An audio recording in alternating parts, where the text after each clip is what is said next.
என்ன தம்பி என்ன வேணும்? ஷர்ட் வேணும்ண்ணா. M L XL. அண்ணா அந்த கிரீன் கலர் ஷர்ட் வேணும்ண்ணா.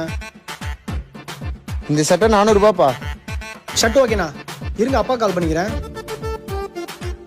ஹலோ அப்பா, ஷர்ட் வாங்க 500 கொடுத்தீங்கல்ல, ஷர்ட் 500 ரூபாப்பா.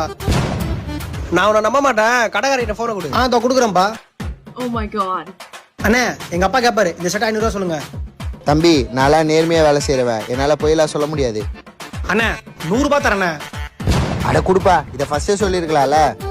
ஹலோ அப்பா, லவுட் ஸ்பீக்கர் போடுறேன், அவர்கிட்ட பேசுங்கப்பா. அண்ணா சட்டை 500 ரூபாய் தானா? 500 ரூபாவா? சரி ஓகேப்பா. அண்ணே ஷர்ட்டை பேக் பண்ணுங்க. என்னங்கண்ணா? தம்பி 300 ரூபா தான் இருக்கு, மிச்சம் 100 ரூபாய்ங்க. அதான் ஃபர்ஸ்ட் 100 ரூபாய் கொடுத்தனே.